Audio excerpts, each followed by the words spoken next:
เจ้าข้าพเจ้าชื่อกิ่งแก้วนามพรหมประธานคณะกรรมการปกครองเมืองทั้งเป็นห้องประธานคณะกรรมการเลือกตั้งขันเมืองขอรายงานเกี่ยวกับการกาเกี่ยมความพร้อมในบัตรเลือกตั้งสมาชิกสภาแห่งชาติครั้งที่10และสมาชิกสภาประชาชนครั้งที่5ในระยะผ่านมาพวกข้าพเจ้าในนามห้องคณะกรรมการขันเมืองก็ได้กาเกี่ยมความพร้อม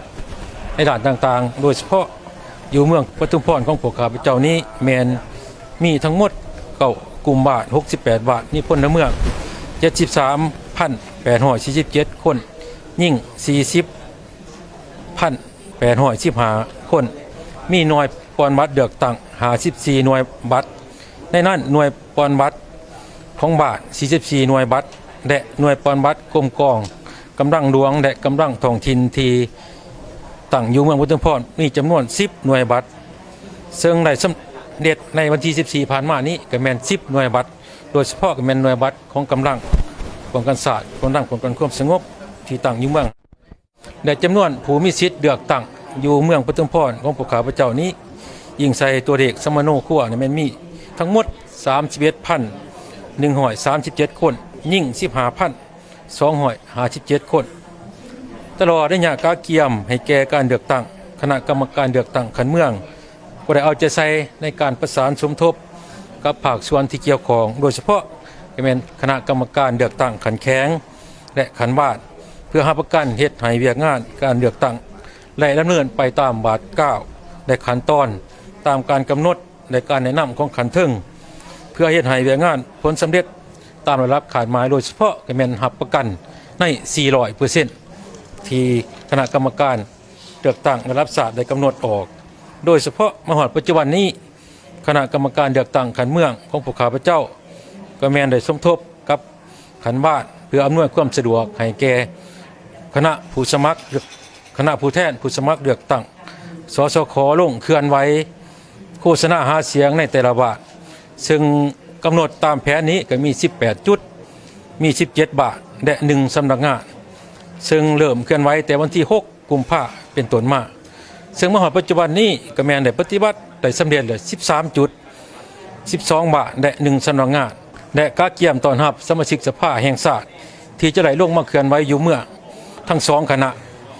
จึงมีจำนวน4จุดซึ่งมหาปัจจุบันนี้การกาเกี่ยมการฝึกอบรมให้ผู้นับคะแนนแก่คณะกรรมการกวดบัตรภายหลังที่คณะกรรมการขันเมืองพวกเขาได้ไปฝึกอบรมการนับคะแนนอยู่แข้งสวรรณเขตนั้นแต่คาดว่าวันพุธหรือวันที่เขาจะได้เปิดกล้องประชุมให้แก่คณะกรรมการเลือกตั้งจำนวนบัตรเนาะสาธารณรัฐประชาธิปไตยประชาชนลาวร่วมกับสถาบันการร่วมมือเพื่อการพัฒนาเศรษฐกิจลุ่มแม่น้ำของ Institute MI และห้องหมอฟูไวส์สังกัดสถาบันวิทยาศาสตร์การแพทย์ของศาสตร์จีนได้จัดการฝึกอบรมภายใต้โครงการ Mekong Children's Healthcare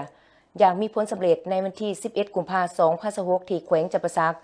การฝึกอบรมในครั้งนี้ได้รวบรวมบุคลากรทางการแพทย์จำนวน43คนจากทั่วประเทศเพื่อเสริมสร้างความสามารถในการกวดคัดกรองการวินิจฉัยระบบทรงต่อการจัดการคนไข้และประสานงานโครงการพยาธิหัวใจแต่กำเนิด CHD ผู้เข้าร่วมมาจากหลายภาคส่วนที่สำคัญเช่นกระทรวงสาธารณสุขมหาวิทยาลัยวิทยาศาสตร์สุขภาพห้องหมอมโหสถแผนกสาธารณสุขแขวงจำปาสักแผนกศึกษาธิการและกีฬาแขวงจำปาสักห้องหมอเมือง10แห่งและวิทยาลัยวิทยาศาสตร์สุขภาพท่านดร.นางดาวดวงจันทร์อุดมมะวงศ์ห้องหัวหน้าของการกระทรวงสาธารณสุขได้เน้นย้ำความสำคัญในการเสริมสร้างความอาจสามารถระดับศาสตร์ในด่านการเบิ่งแยงเด็กน้อยที่เป็นพยาธิหัวใจโดยกล่าวว่าโครงการนี้แม่นก้าวสำคัญในการส่งเสริมการกวดพบไวและรักษาพยาธิหัวใจแต่กำเนิดให้ทันเวลาซึ่งสะท้อนให้เห็นถึงความมุ่งมั่นอันแข็งแรงและในการยกระดับสุขภาพของเด็กในทั่วประเทศโครงการฝึกอบรมได้มุ่งเน้นในการพัฒนาความรู้ทางด้านวิชาการความสามารถทางด้านคลินิกและทักษะปฏิบัติผ่านการสนทนาการวิเคราะห์กรณีและการบรรยายทางเทคนิคการฝึกอบรมได้ดำเนินโดยทีมแพทย์ลาว กับผู้เชี่ยวชาญจากโรงหมอฟูไวโดยเฉพาะแพทย์ลาวที่เคยเข้าร่วมฝึกอบรมระดับภาคพื้นในเดือนธันวาคม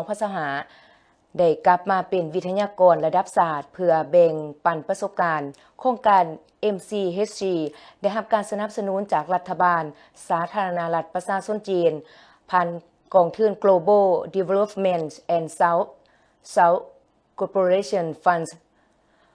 โดยมุ่งเน้นในการพัฒนาความสามารถยืนยงและการนำใส่แนวทางการแพทย์ที่อิงใส่หลักการทางด้านวิชาการท่านดร.ดัวรินหัวหน้าฝ่ายเทคนิคของโครงการโรงหมอฟูไวได้กล่าวว่าการผ่านฝึกอบรมในครั้งนี้พวกเฮาหวังอย่างยิ่งว่าจะได้ยกระดับความสามารถของบุคลากรท้องถิ่นและสร้างระบบที่ยืนยงสำหรับการบ่งมติพยาธิและรักษาที่มีคุณภาพโครงการ MCHG แม่นเป้าหมายฝึกอบรมทางด้านบุคลากรการแพทย์อย่างน้อย100 คนทั่วประเทศการฝึกอบรมที่แขวงจำปาสักในครั้งนี้เป็นจุดหมายที่สำคัญและเป็นการสิ้นสุดของขั้นตอนการฝึกอบรมในระยะปัจจุบันการยกระดับความสามารถของแพทย์ท้องถิ่นในการบ่งมติพยาธิและการรักษาพยาธิหัวใจเด็กน้อยให้สอดคล้องกับนโยบายสุขภาพแห่งชาติช่วยสร้างระบบทรงโตและการปิ่นปัวที่ได้มาตรฐานเพื่อเสริมสร้างการกวดพบไวและการรักษาทันเวลาซึ่งมีส่วนยกระดับคุณภาพการเข้าถึงและความยืนยงของการบริการด้านหัวใจเด็กน้อยในระบบสาธารณสุขของสปป.ลาวตอนเสาร์วันที่12กุมภาพันธ์2026นี้ที่ห้องการบ้านวังเต่าเมืองพวนทองแขวงจำปาสักผู้รับสมัครเลือกตั้งสมาชิกสภาประชาชนขันแขวงสุดที่หาประจำเขตเลือกตั้งเมืองพวนทองนำโดยทานบุญทันเส้นยาแสงกรรมการพรรคแขวงเลขาพรรคเมืองพร้อมคณะได้ลงเคลื่อนไหวโฆษณาหาเสียงพบปะพ่อแม่ประชาชนอยู่บ้านวังเต่าเมืองพวนทองแขวงจำปาสักตอนรับโดยทานจำปาแดงสีหาวงศ์ห้องเลขาพรรคเมืองประธานกวดกาพรรครัฐเมืองมีเลขาคณะพรรคหากฐานกลุ่มสีดงย่างอำนาจการปกครองบ้านพร้อมด้วยพ่อแม่ประชาชนภายในบ้านเขาห่วมอย่างพร้อมเพรียงในพิธีผูกเขาห่วมรับฟังการนำเสนอศิลปวัตรและการเคลื่อนไหว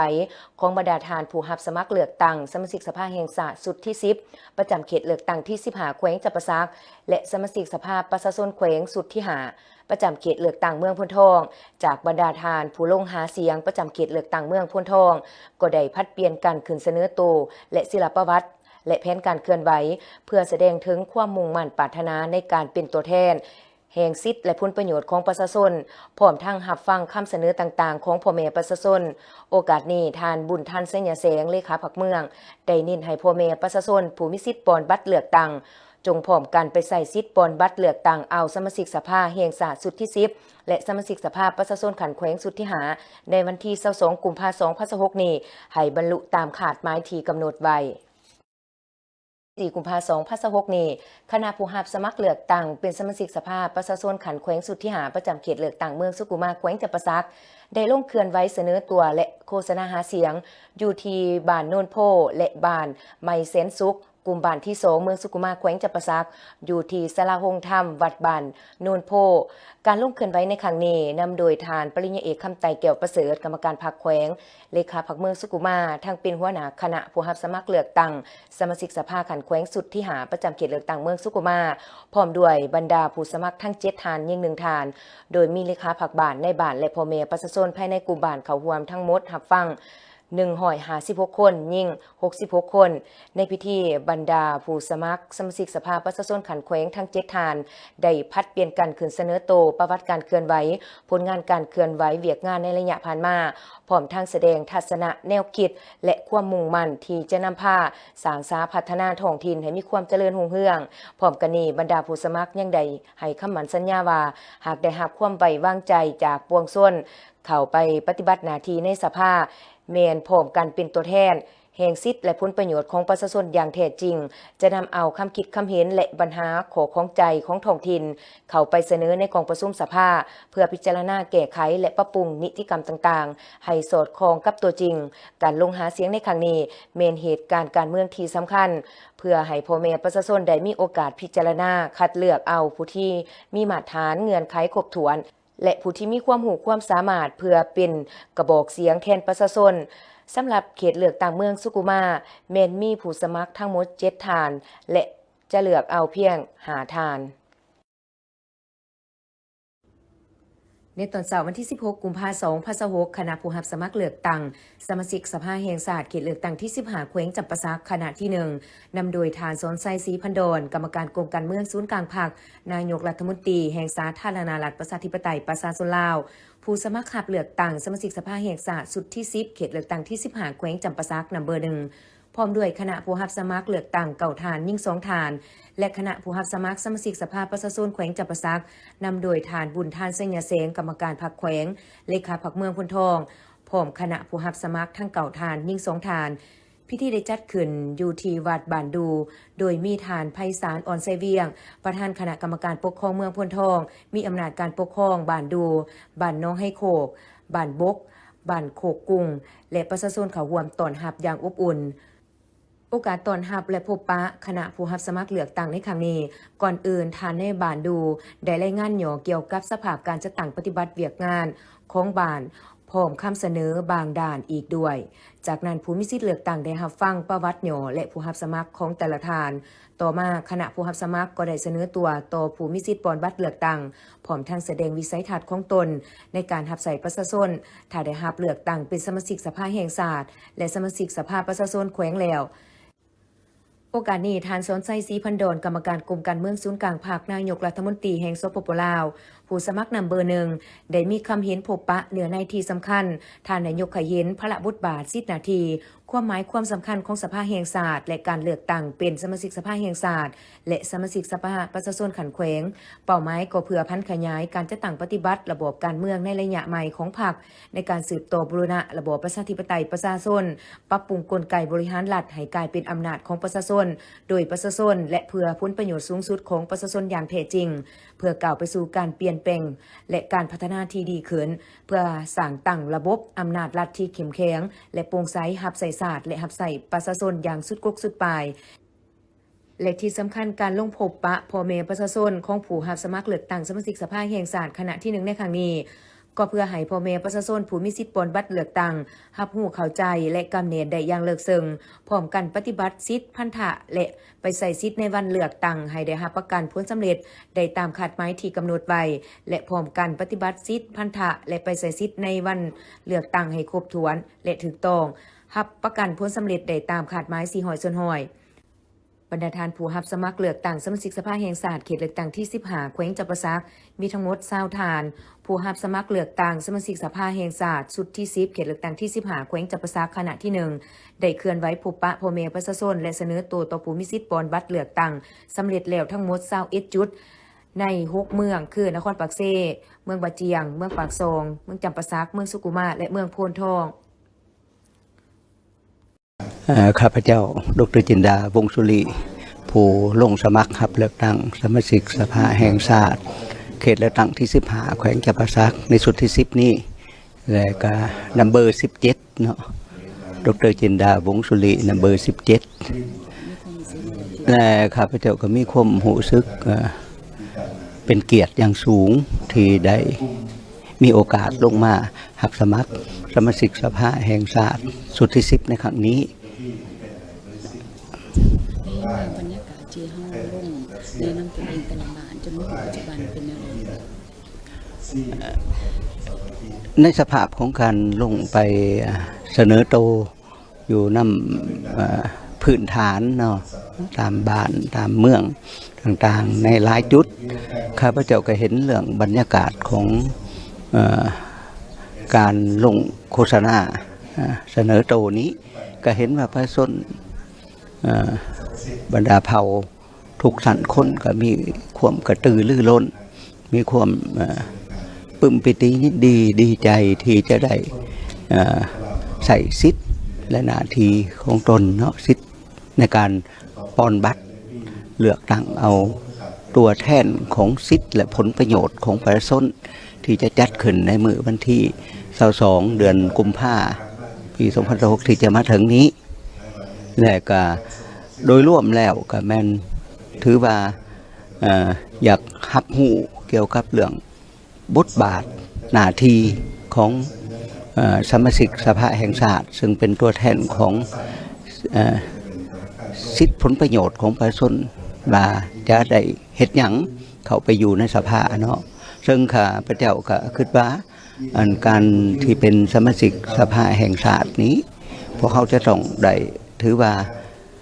เฮ็ดหน้าที่การเป็นตัวแทนนั้นเพื่อจะของมาเป็นการเก็บกรรมเนาะการนำเอาบรรดาปัญหาในการพัฒนาเศรษฐกิจของประชาชนหรือปัญหาที่ยังมีความยุ่งยากเนาะในการมองว่า